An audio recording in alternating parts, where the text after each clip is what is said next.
Welcome to Ghostly, the podcast that puts the paranormal on trial. Every 2 weeks, I unearth a chilling ghost story, tracking down the legends, the eyewitness accounts, and the history behind a haunting. And I, your friendly neighborhood skeptic, get to tag along to poke holes in her theories. My job is to find those logical explanations. You know, the creaky floorboards behind the ghostly footsteps. In the end, it's not up to us, though. It's up to you, our listener, to weigh the evidence. Yeah, you get to decide, is it a genuine haunting? Or is it entirely senseless talk? But before we summon the spirits today, make sure to hit that subscribe or follow button wherever you're listening, because it's the best way to make sure that you never miss a spooky tale. And as always, we are your hosts. I am Pat. And I'm Rebecca. Now let's turn down the lights and see what's waiting for us in the shadows. Is the Egyptian Theater in Boise, Idaho, haunted? Is it okay if I leave the lights on a little bit so that I can see what I'm talking about here? Yes, same. Okay. But listeners should, unless you're in your car, but maybe you're driving at night where you wouldn't have to do that. So I don't know, whatever. Be safe, but be spooky. Yeah, be spooky safe. There it is. Yeah, that's our new motto. Be spooky safe. So I want to apologize right off the bat for the delay on this episode. There's been a lot of construction in my house where Ghostly Studios is presently. So one day we're going to have some office building where it will not be impacted by stuff like studio, that. Yeah. But hopefully we're at a good space now where that won't happen. Yeah, I thought so last time too. But true. But anyways, we are back and we have a really good episode for you today. So there is a building at the corner of Capitol Boulevard and Main Street in downtown Boise that doesn't quite belong to the American West. And for me, Idaho West, I don't know. Yeah, it is. But I don't know. I don't consider it that. It just could doesn't be Midwest, I guess. Yeah, it doesn't really register in my brain that it is, you know. So anyways, and it's entirely the point, though. It does not look like it belongs there. Rising up from a streetscape of brick, storefronts, and government buildings, the Egyptian Theater announces itself with its grandeur of another world entirely. Lotus bud pillars, painted hieroglyphics, and two great stone pylons that look as if they were lifted straight from the banks of the Nile and set down, improbably, in the high desert of Idaho. To walk past it, you have to do a double take. To walk inside is to step into a place where nearly a century of joy, heartache, and some say something else entirely has soaked into the walls. Built in the shadow of King Tut's tomb and decorated from floor to ceiling with symbols lifted straight out of the Book of the Dead, the Egyptian Theater in Boise was practically designed to be haunted. Since 1927, performers, projectionists, and patrons have passed through its gilded doors. Not all of them have left. So they're still there? Yeah. They have like sleeping bags and stuff? No, their spirits are there. What? No. What? So this place is almost 100 years old then, you're saying? Yeah. Wow. That's really, really interesting. And you know what else would be interesting if you had a ghost story for us? I do have a ghost story for us. In fact, there are so many ghost stories at this place. We may have to do like a part 2 at some point. Okay, maybe. All right, but let's listen.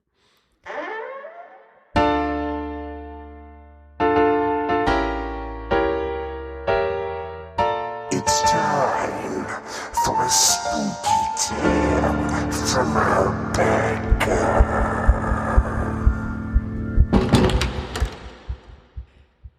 I wasn't supposed to be there that late. I had stayed after a concert to help a friend who worked the venue clean up. It was a Tuesday night, well past midnight.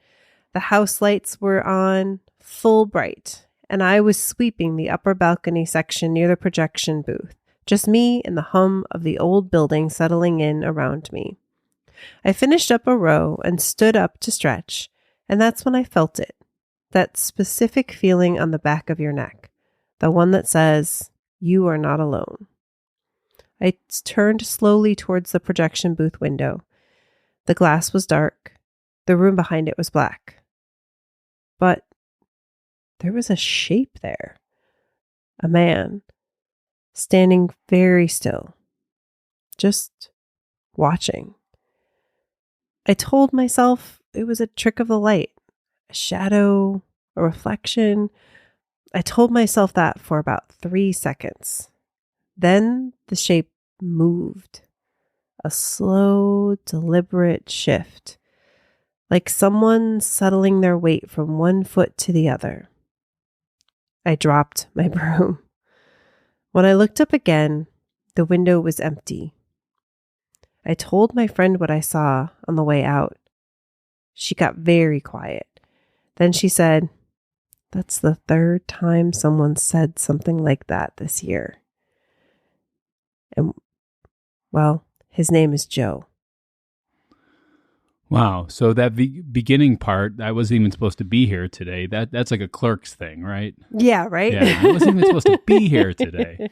So how much of that is based on any factual thing? I mean, it's a very similar story to one that I'm going to talk about today. Oh. And it's a very common story for this. Joe, the projectionist, is the most famous ghost. Can we call him Egyptian. Jojo? No. Oh, okay. Just Joe. Just Joe. All right. Jojo sounds better, though. I don't know why, but it just feels better. All right. You ready for some pet facts? Pet facts.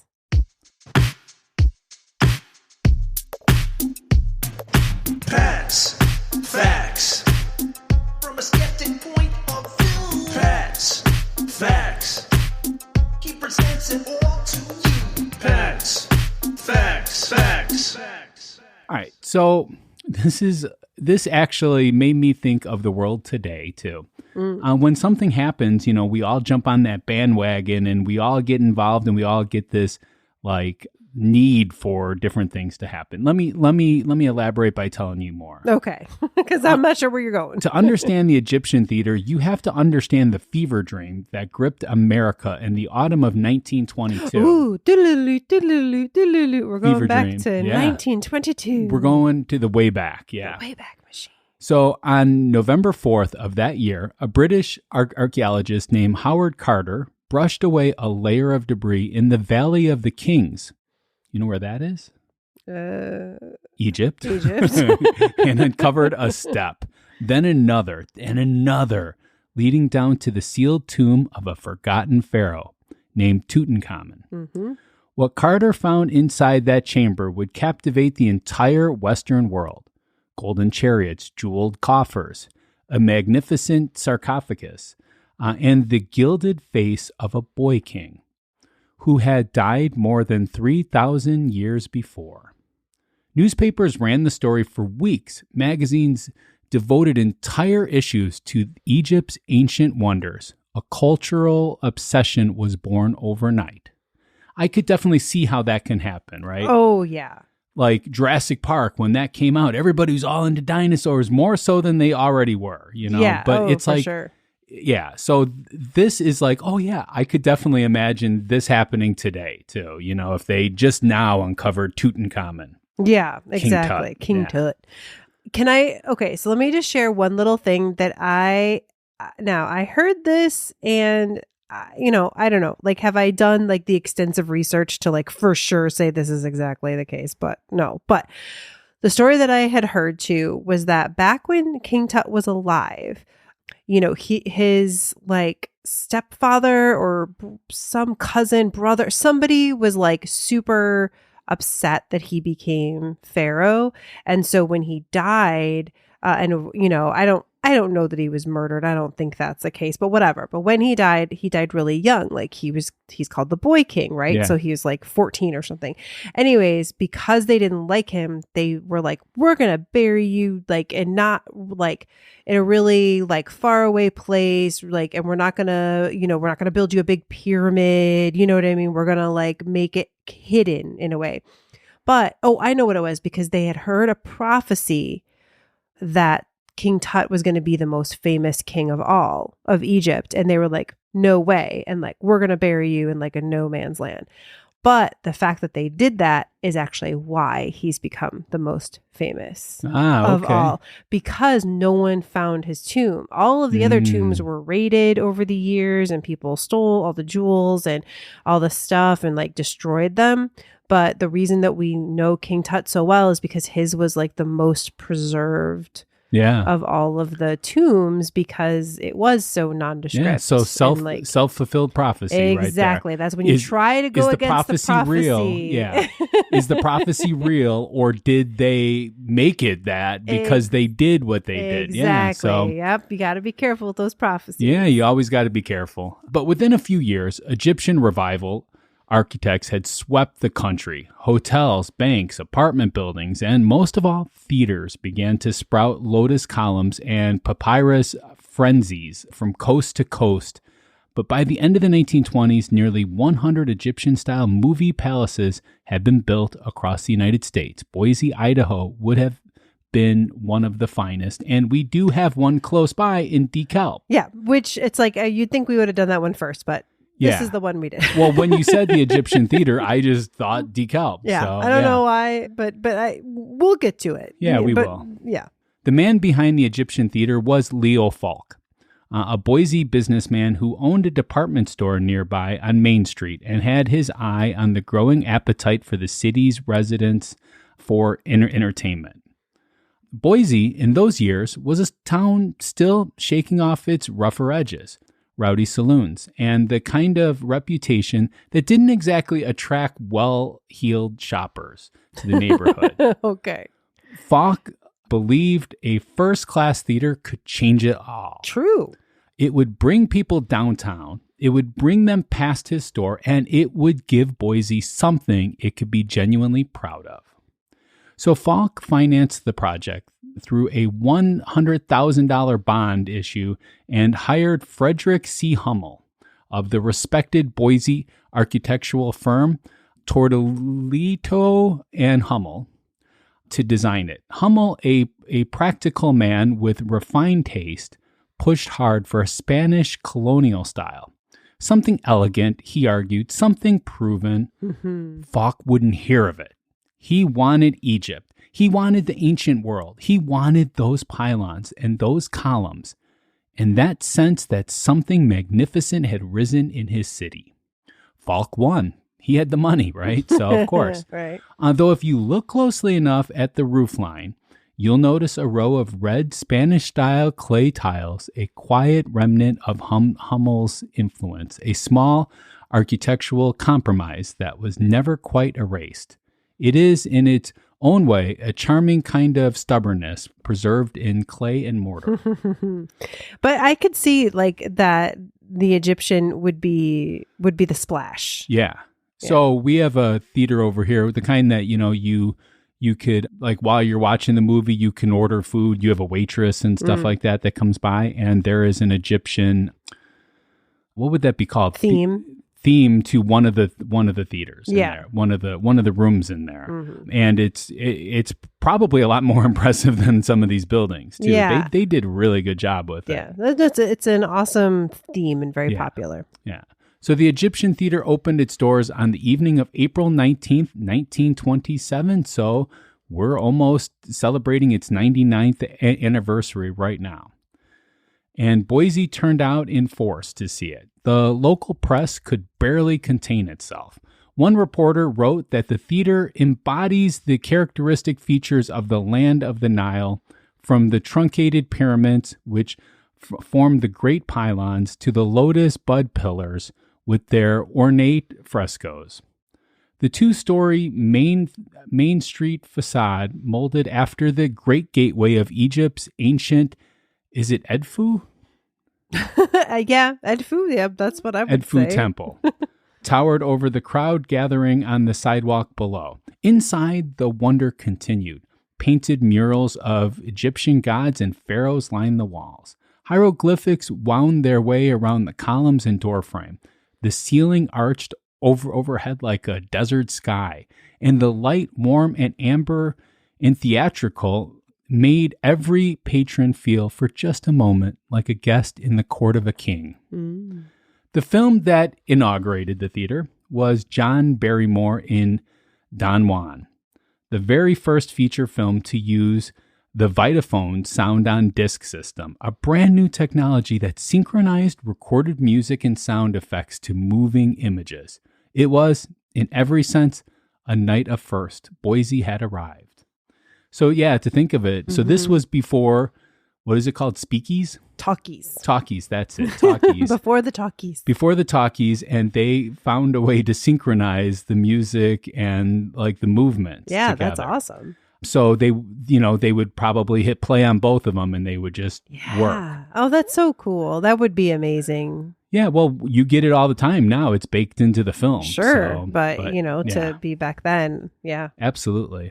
The Egyptian thrived through the late 1920s and into the 30s. The Fox Theater chain took over its operations just a few years after opening and ran it through the early 1940s, keeping the lights on and the projectors humming through the Great Depression and the Second World War.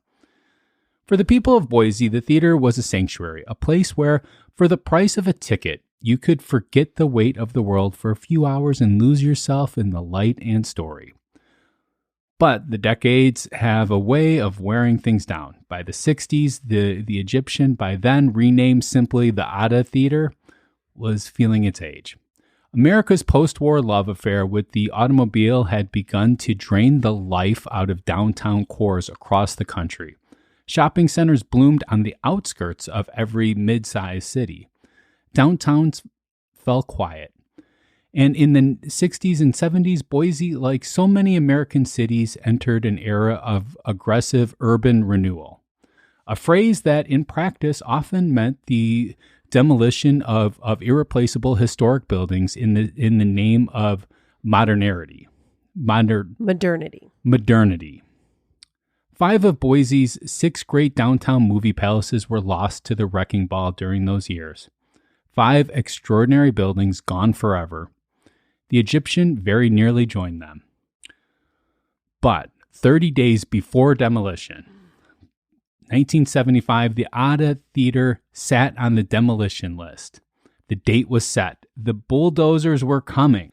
And it was then that a man named Earl Hardy stepped forward. Hardy was a Boise businessman with a deep and genuine love for his city's history. And when he heard that the theater had just 30 days before it would be torn down, he bought it. Just like that. 30 days, wow. He purchased it, saved it, and set about the slow work of bringing it back. It would take a long time, though. Oh. In 1979, Hardy completed a significant renovation, although this wasn't all of it, and the theater reopened. So it was closed for numerous years. Yeah. It wasn't yet the full restoration that it deserved, but it was alive again, showing films, hosting events, filling the air with the sound of an audience. Hardy spent the next 2 decades pouring his heart into plans for a complete historical, accurate restoration. He wanted to bring back the original 1927 colors. He wanted to uncover the painted murals that had been hidden under layers and layers of modifications when talkies arrived in the 1930s. He wanted the Egyptian theater to be, once again, what it had been on that April night in 1927. Earl Hardy died in February of 1999. Sorry to bring a downer into this, but there's always a downer with Ghostly when we're talking about the dead. He died at the age of 80, though, so he lived a, pretty long life. Mm-hmm. Just 6 months before his lease on the theater ran out. He never saw his dream completed. It is one of those small heartbreaks that history delivers without apology. Hardy's daughter, though, Annetta Kay, and her husband Gregory Kelso, who was an architect too, refused to let the dream end there. When the lease expired, June of 1999, they went to work. In a remarkable 2-month restoration effort funded by Earl Hardy Foundation, funny that the foundation was named after him. Yes. They did what Earl had always imagined. They scraped away decades of paint layer by layer, searching for the original 1927 colors beneath. They uncovered the Egyptian mural that had been plastered over when sound systems were installed in the 1930s. They restored the famous Wurlitzer organ. They brought the theater back to life. Architecture Ron Thurber, who had been part of an earlier citizen effort to save the theater's organ and had long championed the building's preservation, walked through the restored theater and struggled to find the right words. The effort they've gone to scrape away all those layers of paint to find the exact 1927 colors is incredible. They even found pictures of and repainted Egyptian paintings hidden underneath the sound panels that were added when the talkies came in the 30s. He paused and then added something that said everything about what the theater had survived to become. So much of what we do today is profit-oriented, but the Hardy Foundation isn't thinking that way. They've done a first-class job without regard for the cost. Yeah, and the Egyptian Theater reopened in November of 1999, gleaming in golden as if it had been waiting all along for someone to remember what it was. I've somehow gotten on the art restoration side of TikTok recently. And this is Talk? Yeah, on the canvases. And anyways, it's a fascinating process, and it's amazing the chemicals and different things they can do to just like in Ghostbusters too. Yeah, it's crazy. It is crazy. And then they unleashed a god or whatever. Demon, something. So the Egyptian Theater had been added to the National Register of Historic Places in 1974, recognition that even if in its diminished state, that it represented something worth preserving, a singular work of architecture, a record of a city's ambitions, a thread connecting the Boise of today to the Boise of nearly a century ago. Today, the theater stands at 700 West Main Street, the oldest operating theater in Boise. Host to film screenings, concerts, private events, and the kind of quiet wonder that only buildings can inspire. The Atlas Obscura, whose whole purpose is to find the world's most extraordinary places, calls it simply one of Boise's most beloved landmarks. And that seems about right. Yeah, it's amazing. Do you have anything to add to this history? No, not to the history. I mean, I think it's just really cool to hear about with it just like, I mean, it's a movie theater, right? Yeah. But it's so much more than that. And it does remind me, I grew up, there's a theater, The Arcada? The Arcada that's close by.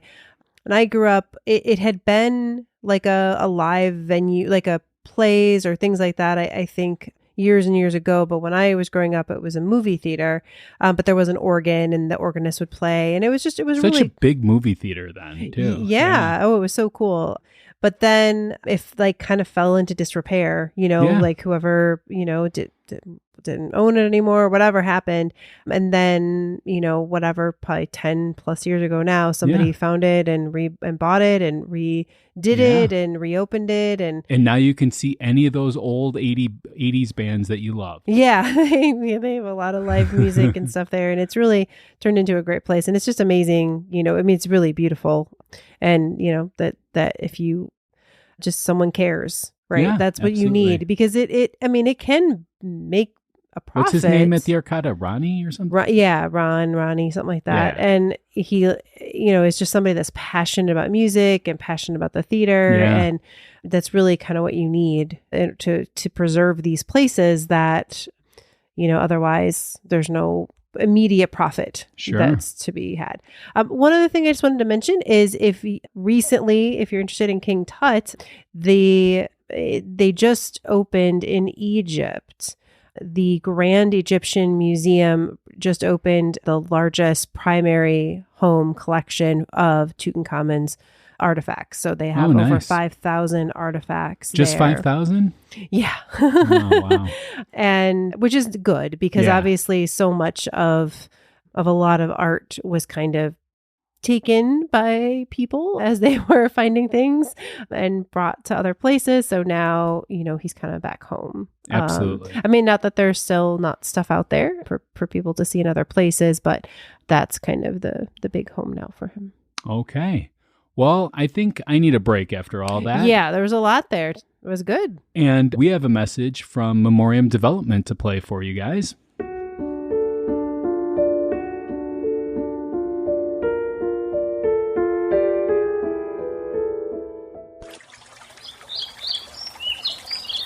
Spring. The birds chirp.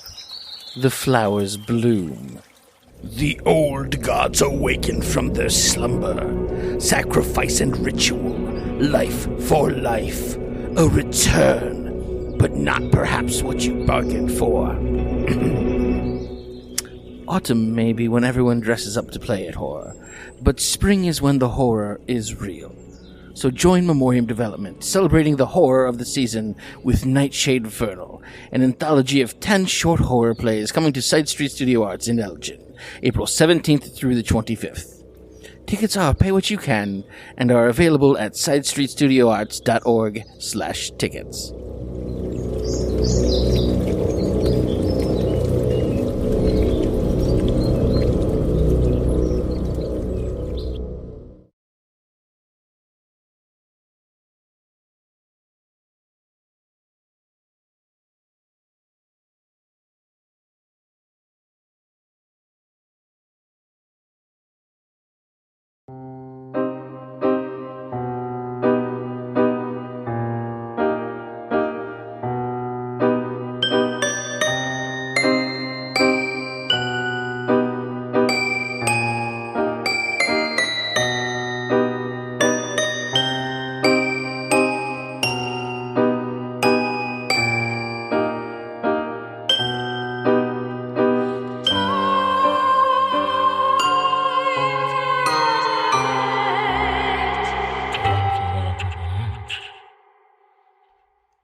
All right, Rebecca, we're back, and I'm ready for a debate. Are you ready for a debate? Yes, All let's right, get do into it. this. Yes, absolutely. And as I mentioned earlier, there is quite a few sightings and things happening at this theater. So definitely, we're not going to get to all of it. So I'm sorry if I don't get to your favorite story if you know about it. But anyways, it was a fun place to research. Okay.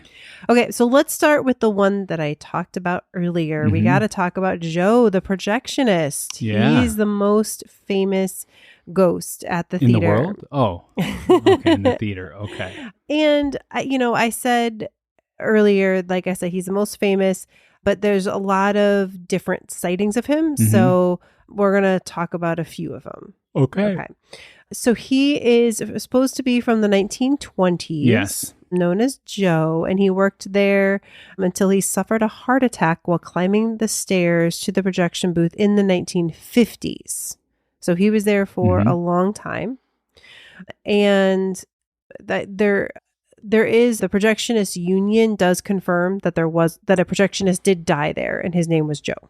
Okay. So like we do know that part is true. Now 'Cause the the ghosty union. part, Mhm. Yeah. obviously that's our debate. Yeah. Okay. So reported disturbances include doors opening and closing on their own, lights turning on and off when no one is operating them, voices, noises. Like we can talk about all those things, but I thought it might be more interesting to talk about the sightings of him. And we can Okay. talk about some of those other things as we go later. Yeah. So their Paranormal TV released a video of their investigation, and there's Mhm. been plenty of investigations. This is just one I'm picking. Okay. Mhm. So this guy, Dan, who's one of the investigators, was, oh, sorry. I flipped this around in what I was doing. Oh no, he was on the stage. Sorry. There's too many things. There's like two different sightings and yeah.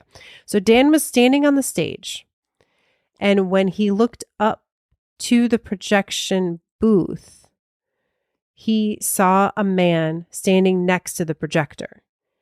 And then the man walked behind the projector and disappeared. Mhm. There was another investigator who was with Maria who also saw the man. So they were like, there shouldn't be anybody up there. So they went up to the booth and it was locked and dark. And there was Okay. nobody else they could find in the theater. Mhm.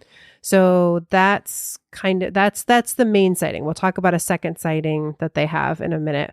But so he was on the stage looking up, and you can kind of see it, but it's hard to see sometimes right into that projection booth. But he saw the silhouette and then it moved. And then he talked to his partner and she was like, I saw it too. And by the time they got up there, just a few minutes later, dark, locked up. Mhm. Now, there's a medium, David Atkins, who they interviewed as part of this show, and he did talk to the Joe, the projectionist, and that Joe said that he really likes to be there, that he considers the theater his home and enjoys the visitors, but he's a bit of a jokester who likes to mess with visitors. And he says he doesn't want to leave. He's not stuck. He's like, nope, this is my home. Didn't want to move on. Don't try Okay. to make me move on, basically. All right. All right. So what do you think, though, about this sighting with the projection? Yeah. So what's interesting is like when we do these kind of stories and then there's a face to the story, you know, like a name, like an idea of a person, they don't stick as well if there's not, you know, they always want to say this thing is this. And then they attribute everything that happens there to that particular thing. So if we're talking about the paranormal TV investigation, first I would like to talk about the lights turning on and off. Sure. Though too. So lights turning on and off can be wiring. We always talk about this. We always come up with the same kind of thing. It's like these stories just keep happening over and over and over again in all these particular places. No one needs to operate them if it is a lighting thing, if it's a wiring thing. Ghostly voices, well, it's a theater that's made to echo sound. That's what it does best. So I'm going to say that any whisper or something like that can come across as like, it could sound a lot more, especially when there's nothing else playing in the theater. So if there's no movie playing, theaters get weird when it's like, because there's no windows, there's no nothing, you know, it gets weird and it amplifies voices. The echo might not be from something that just happened immediately before it. It can take a couple seconds. So you might not correlate those two. And other strange noises, well, it's an old building. So the paranormal TV investigation video, sorry, paranormal TV people, I think that they need a story or that doesn't happen. So I'm thinking that I don't think that they embellished a story. I think that they thought that they saw something. And that is their narrative of this particular event. I don't think that there was anything there, or if it was, I think it can be easily explained. I'm not there and I have not watched the video to be able to do it, but I'm pretty sure that they didn't catch the ghost on camera. No, they did not. So that says something, right? So I'm going to have to say that I don't believe this, and I'm going to give this one a 0. Okay. I mean, for me, I'm going to give this one a 7. I think it's pretty believable, partly because this is not the first time or the only time that Joe's been seen in the projection booth. And this is just one person who stepped forward to tell their story. But it's also because he wasn't alone in seeing it. Somebody else that was with him was like, oh my God, I saw that too.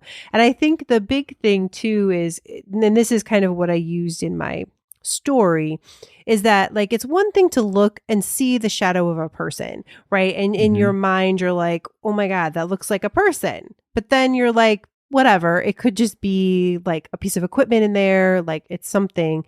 But then if you see a person, the shadow of that person walking in front of or behind a piece of equipment where like it's like a person. Well, it's hard when they're different. projecting movies, though, because there is light coming from that Well, does I don't have know if there was some a movie movement being in there. projected at this point. Okay. Because they But I were was like gonna- alone in the theater. I was going to say, if you look out our ghostly window right here, what was the first thing that you thought when you looked at that house over there? Yeah, the house there was like a white sheeted figure, and I was like, "Is there a ghost in the house across the way?" So But- sometimes our eyes can mess with us. Sure, but then again, but if I then saw that figure walking Okay. and moving, But what about if there was a dog behind it that kind of moved it a little bit? You know, Well, that again, would have given you the a idea. little movement is different than like Yeah. a figure walking. So, anyways, that's why. In fact, I'm talking myself up to an 8. I'm changing it. I'm going to an 8. What? That's how. Yeah.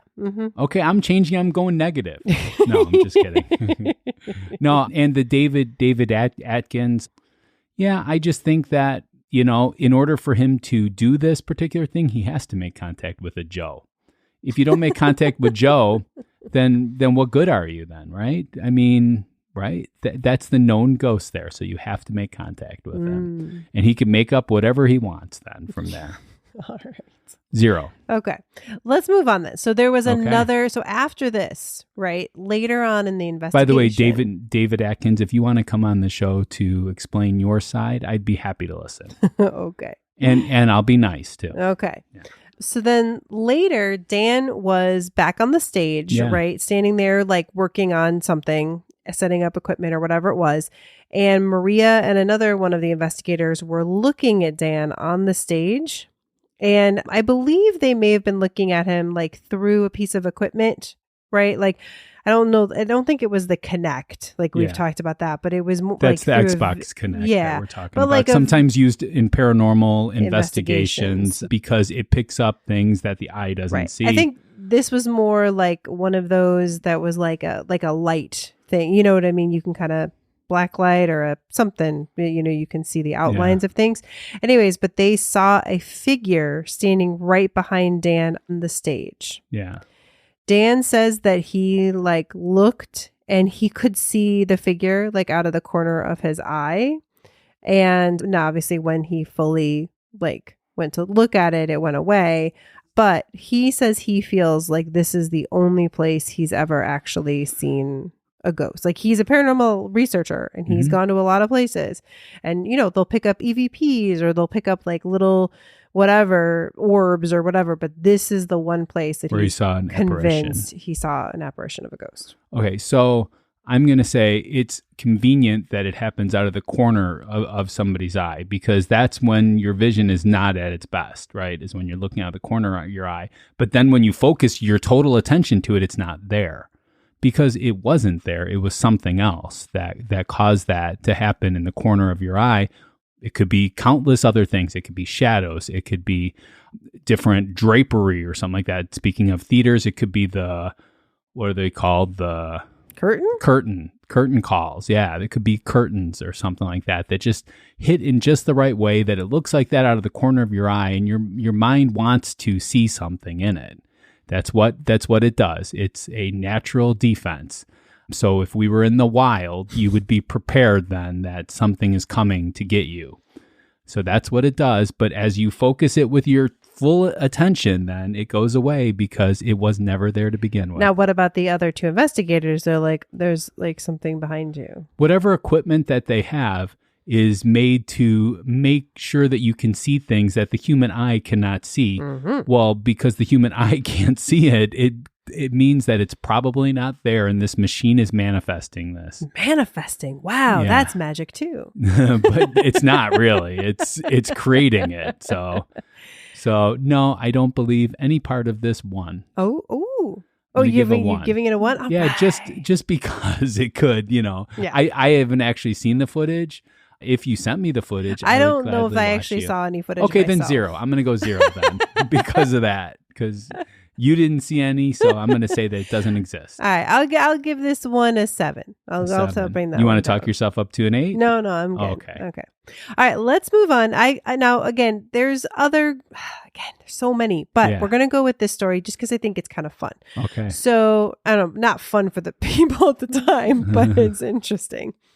So a Brothers Osborne, which this is nothing to do with anything, like these are not I don't know this band, like this is like but I have heard this band before in relation to Ghost. I think there's another thing that they I haven't heard. Okay, so there was a concert on November 27th 2016. Okay, yes. And during this concert, a large piece of the theater ceiling suddenly crumbled and crashed down on the stage, narrowly missing the band.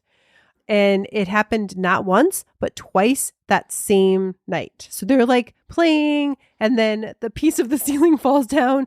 Everybody's okay. And they're like, all right, let's keep going. And then it happens again. And the theater, as you talked about, had been fully restored years before. And there was like no structural reason that anyone can think of for why that would happen. It wasn't like they found like, oh no, we have to totally now repair the whole ceiling. Like they didn't find anything. And so there are some who wonder if Joe or some other spirit was like doing that to send a message or to make their presence known. Yeah. So, okay. So this is going to be different than any piece of evidence that or any debate that I've ever done with you. So just for the ghostly listeners, this is something new. So be prepared. Microclimate? No, it's not. That was old. That was old Pat. Okay. Now Pat has different new things Pat he could talk about. New things. So music has vibrations. Oh. Oh. right? Yeah. Music is made up of a True. bunch of vibrations. You never know what the vibrations are going to be until that note is hit. It could be that, it could be that the same thing is played twice with different vibrations if it's tuned differently too. So anyways, that's just going into the weeds a lot there. But vibrations can shake things. Shaking things can bring things loose. Now, during the restoration of Ghostly Studio House, even though we do not have plaster walls, we learned about plaster walls. What do we learn about them? Oh, that you have to build them as you go. Yeah, that they're just chicken wire and they just put... So this might be some kind of plasterish kind of thing or something like that, where, yeah, they might not see that something fell because they built this. It wasn't something that necessarily you would see. It could be something that was starting to come off, and the vibrations of the Brothers Osborne music hit this just right. And then, yeah, it didn't finish the job the first time, so it happened again. So vibrations from music can cause things to happen. I have seen windows shaking and stuff like that. I've actually seen a band play once, and it shattered a window. Wow. Because the music is vibrations, and vibrations touch windows. It's the demon chord? The paranormal chord? Yeah, I don't know. no. We gotta give it a name. The devil's triad. When hit just right at the right volume. Yeah. It's definitely not the brown note.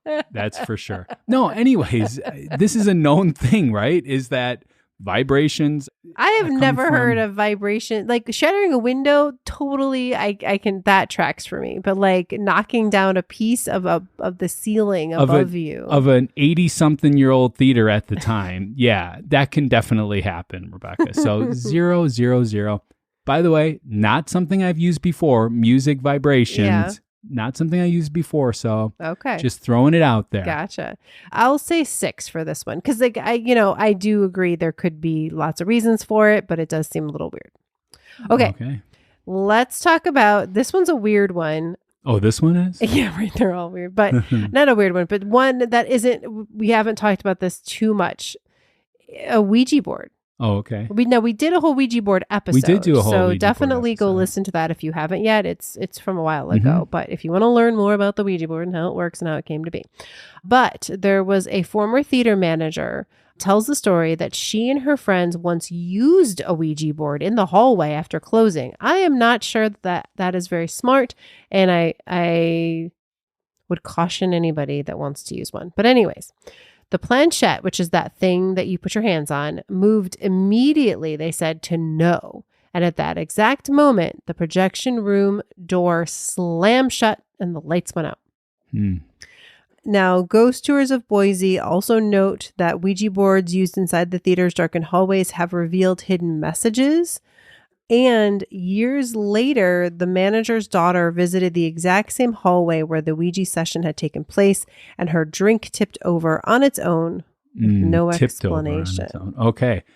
So now it's time for some explanations. By the way, I did bring a Ouija board to C2E2. What? Yeah. Oh, yeah, you did. Yeah. So you want to tell them about my Ouija board? It's just a tray. It's a mint thing. Yeah, and has little planchettes as the Are mints. the mints. It is very cute. So yeah. But anyways, because Rebecca won't let me touch a Ouija board when we're at one of our events. No. Because she's so scared of these things. So I'm going to say that is coincidence happening. At the exact moment it went to know that the doors slammed. Okay, well, prove that that's a ghost then. So I can't prove that it's not. Can you prove that it is? No. So we're left at an impasse there where we're going to have to use our own beliefs. So I'm going to say no, it wasn't. But I wasn't there. I mean, that it's just things happen sometimes. I don't understand the environment of this particular place, but I don't think it had anything to do with the Ouija board. But I would say that people that bring a Ouija board into this kind of environment, they want to hear something. They're in that spooky little playful kind of thing going on, and somebody might have messed with them too. Also, that have revealed hidden messages. what kind of messages? I'd like to hear Yeah, more that's the about only that. thing is I couldn't find. That was a little weird. Yeah. So I don't know what the hidden messages are. I don't know if they're real. I don't know if they're just made up. Manager's daughter, she spilled her drink. That's all, and she's blaming it on whatever. Blaming it on the Ouija board. She's blaming it on the hallway, On the not ghost. the ghost of the hallway. That's not even Joe. Maybe who knows if it's Joe? No, or not. because there is supposedly a woman spirit as well. That's like okay. more in like the dressing rooms and some of Oh that. yeah. I think she might be in red. I'm not sure, but she's we in don't hear red. about that as often. Yeah. I mean, there's other stories. Again, we don't have enough time for all of them. But anyways, I just thought this was interesting. We don't think often hear Yeah. about people using Ouija boards. I mean, which is surprising. You'd think we would hear about it more in places like this. But also, I think paranormal researchers are rightfully nervous about using them. Oh, I don't think so. I think that it just takes that amount of coincidence for it to have sparked something. I think people bring Ouija boards sometimes to events. People bring stuffed animals to events, but you don't hear about that unless it actually that they had some kind of thing happen. So that's a coincidence then. A coincidence that they heard the word no and They the did not door hear no. slammed. Yes. The planchette Oh, moved planchette moved immediately to no. Yes, and then Which could have been because the door was slamming, so they're hearing that, and then they moved it accidentally to no. I don't know. might I not have think anything to Joe do was with each like, other. I'm not doing this. That's what I think it was. Is Joe is like, no, and then shut it all down. But Joe's a jokester. He would have liked to have done that. Yeah, so. no, he may have been like, you don't want to do this. No. 0. This one's a 23? No, it's an 8. An 8? Yeah, Wow, we're okay. going up there. All right. All right. Okay. I actually just switched. Sorry, what I wanted to do for number 5. Oh, great. Because That's okay because I don't even read these ahead That's of time. okay. So. Because it was just kind of vague. And this one, I think I'm like, no, let's do another name person Okay. who like has said something that happened. Okay. Yeah. Because there's many. I like those. Yeah, there's Ones an that have names to actress it. who said her dress was moved. Anyway, there's so many. But anyways, I like this one. So security guard Robert Hayes submitted a detailed incident report after his experience in 2020. So not it was too far COVID. It was COVID. He witnessed stage curtains opening and closing by themselves at the witching hour, 3 a.m. Hayes approached the stage expecting to find a mechanical malfunction, right? You're thinking, oh yeah, something's going wrong. The curtain system was completely powered down and physically locked into place. Okay. So they should not have been able to move.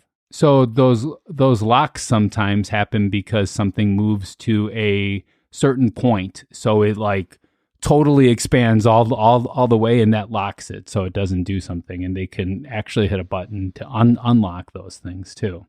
So I'm going to say that it did what it needed to do. These things are not they're not manual. It's not a manual process where a guy comes out and goes, okay, you guys ready for the movie? Okay, I'm going to move these curtains open for you guys. Hey, Bob, get the other But usually end, they have to hit a button. Yeah. In the fancy way. But sometimes things malfunction, and we're talking about 100 years of history in this place.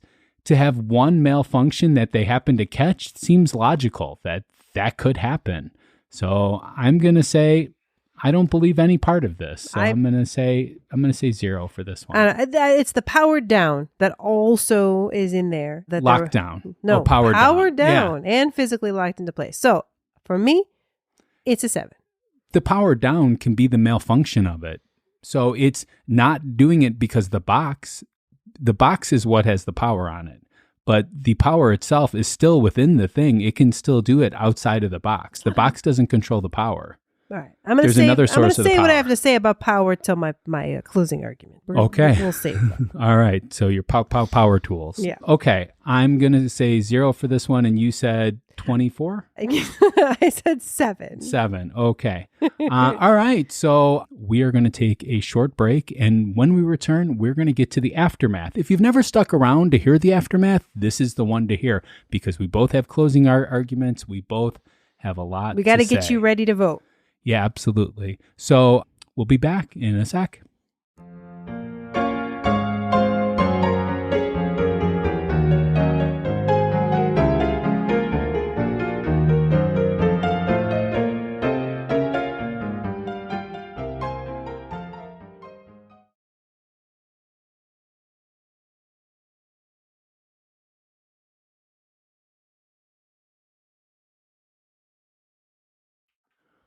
All right, Rebecca, what is your overall rating then? You gave some 8s, you gave a 7, you gave a 6. What is your overall?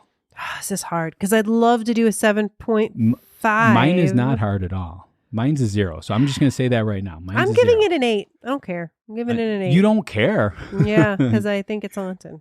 Okay. You don't have to be upset that it's haunted. You could. It's fine. No, I'm excited that it's haunted. Oh, okay. Well, you didn't sound it. You sounded very upset by that. So yeah, I'm going to give it a 0 because I don't think that there's anything to that. So this brings us to the closing arguments. This is our last chance to convince you to vote our way. We are each given 1 minute of uninterrupted time. We will time each other on the Ghostly Studio timer to keep everyone honest. Rebecca, are you ready? I am ready. All right, and let's go. It's counting down from 5. All right, here we go. So I think the Egyptian Theater in Boise, Idaho is super haunted. We have 2 times where people more than 2, but 2 that we talked about today where people saw Joe the projectionist, who has been confirmed to have been a projectionist that died at the theater. We have the Ouija board being used, and we've got voices coming from that. We've got the curtain being closed. We have ceiling falling down during a show. There's just a lot of different things and that have happened over the years here. I definitely think this is a place that's been around a long time, has a lot of energy in it. All the people that are there that have been having a good time. And I'm sorry, but electricity isn't that shaky. All right. I'm going to go and I'm hitting the button now. And here it goes. All right. So I'm going to say something that might seem kind of weird. Okay. So this theater was built in the 1920s based upon an idea of an Egyptian theater that they had no idea. This isn't something like prefab where they already had all these materials in place. They had to build things. They had to create things. And I'm sorry, sometimes the things that they create don't work for 100 years. I don't think that there was any expectation of a 100-year timeline that they wouldn't replace something. So, and the electricity, it works within that. So something can trip that electricity. Electricity is very sensitive. If it's not confined to the wire, if something moves the wire, it can trigger it. So I am going to say that it's not haunted because this is all circumstantial evidence anyways. And I am done. Although let me let this run out here because it's about to do that anyways. There we go. All right. So that is what we both have to say. But let's talk about what you can say, okay? If you have a ghost story or if you want to give your opinion on this episode, all you need to do is text Ghostly. Now you could just text us. It's 312-869-9929. 312-869-9929. Yeah, what are we doing? It's 312-869-9929. Do it right now. That's all you have to do. What are you thinking? If you're yelling at Rebecca, no, just text us. I was going to say the screen. I don't know. However you're listening to this, if you're like, Rebecca knows what she's talking about. This place is so haunted. Yeah, tell me. Just text it. Send that text to 312-869-9929 and just say yes or no.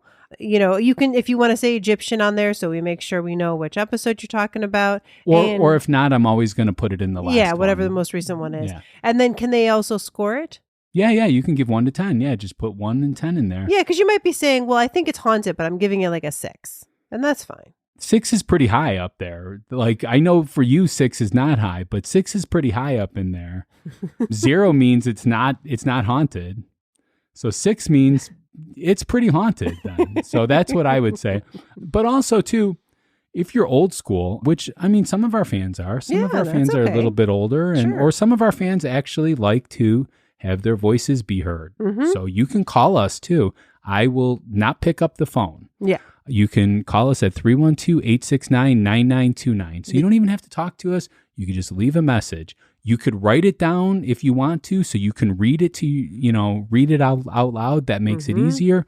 or you can just ad-lib. I would ad-lib. But Absolutely. I mean, and that could be your vote for the episode, or just a story, something you want to talk about. Or just a hey. Yeah. I don't care. Anything. We love it. Anything. We love to hear from you guys. We got the number so you can use it. Exactly. So text or call. Yeah, text or call. So there's 2 ways to get a shout out on Ghostly too. There are no shout outs to give. You can give us a review on Apple Podcast, or you can become a member on Patreon by going to ghostly.com and clicking on Patreon. And you can choose from all the different tiers that we have. More to come. If you're looking to sponsor Ghostly, I will be adding a sponsorship one. Yeah, absolutely. So you could sponsor one episode or all of them. You can keep a subscription going and keep doing stuff. Yeah, and we really appreciate it. Again, we don't really make money on Ghostly, but we lose money on Ghostly. Yeah. But we always appreciate your help to keep it going. Yeah. You can get ad-free episodes on there. We also have Ghostly X. There's a lot of episodes out there with a lot of fun stuff. So go check out the Patreon.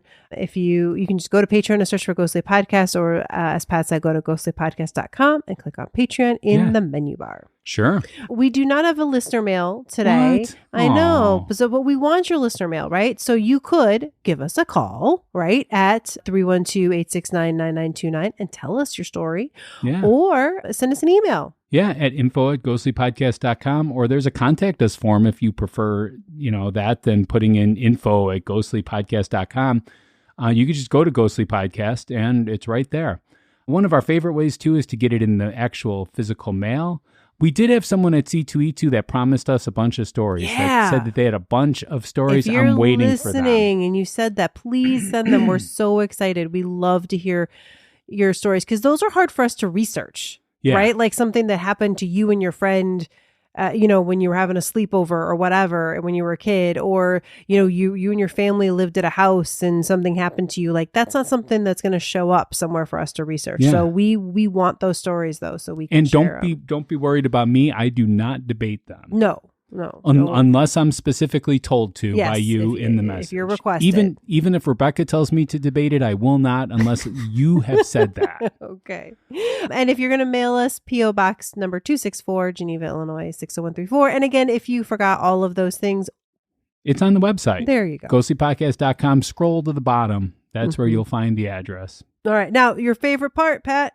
Oh, it's the end? What? No, That's not my favorite. No, it's time for the poll results. From previous episode, right? We don't even need to. We just talked about all this voting. Yeah, we now we got to give the results. So in our last episode, we talked about the 6 Mile Wayfarer House, or Lavinia Fisher, America's first female serial killer. Yeah. Potentially.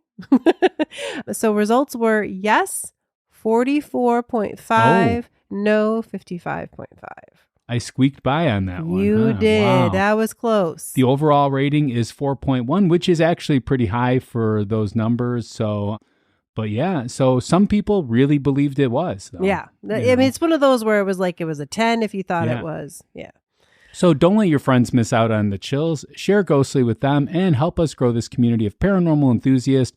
Your support means the world to us. Shout out to our VIP producers who make this all possible. We have Alicia, Becky, Cindy, Kevin, Jessica, Alice, and Aaron. Mm-hmm. And is it real? You be the judge. Share your verdict at ghostlypodcast.com poll section and let the debate continue. Remember 312-869-9929 if you'd rather do that. Subscribe to Ghostly now and get ready for more spine-tingling encounters with the unknown. Also, I want to give a quick shout out because I haven't done this in a while, but we have a Ghostly book club. We do, yeah. If you haven't ever joined us for that, we've got one coming up at the end of this month. I'm going to be sending out an email soon here with that information. So it's April 30th. And we picked a book that's just kind of a fun little book. It's not nothing crazy. We just like to read ghost stories. It's free. You have to buy the book or we do or give you a link that we would receive like a couple of cents. I mean, and I'm really talking a couple of cents. It is really not anything. Yeah. But if you use that, we will, get something. But you don't need to use that. If you want to go to the library and get the book. Totally fine. But we do it every, 3 to 4 months. And we get together on Zoom. And we make sure it's available on Audible, too. Absolutely. So if you would rather listen to it than read it. You bet. But anyways, we have a lot of fun. And we'd love for you to join us. If you want to sign up for the book club, you can do so at ghostlypodcast.com. Oh, I would like to give a shout out since we're doing shout outs why not? to Mr. Scott Larson Oh, gosh, of the yes. Visitation comic book series. He invited us back to C2E2. This is our 5th year doing C2E2 with him. We had a really great time. We talked about pickles. We did talk about pickles. So, I mean, if you weren't there, you'd have no idea what I'm talking about, but we talked about pickles. It was very interesting, and there's a ghost involved with pickles. Absolutely. Let's just say that. It was a lot of fun. But you can check out, I did a post on Instagram and Facebook shouting out Scott. And let's shout out C2E2 for having us back. Absolutely. We really appreciate it. I believe we will, hopefully, we don't know yet for sure, but maybe be at Fan Expo coming up. Well, we're hoping to. In a few months, we're hoping. I will say that I, the pictures that we took of the audience, I did put that through AI to ask it how many people were there. Ooh. So it did like a head count. Yeah. It said 250, but I don't think it can see all of them because I always feel that room can hold 300. And I believe we were closer to 300. That could be somewhere between those numbers. Yeah. And then we were also with Grace from Koi Metromania. Yeah, which she's amazing. She is amazing. She's a cemeterian. I mean, what a cool title Yeah. to have for yourself. So she's has specialized knowledge about cemeteries, especially cemeteries in the Chicago area.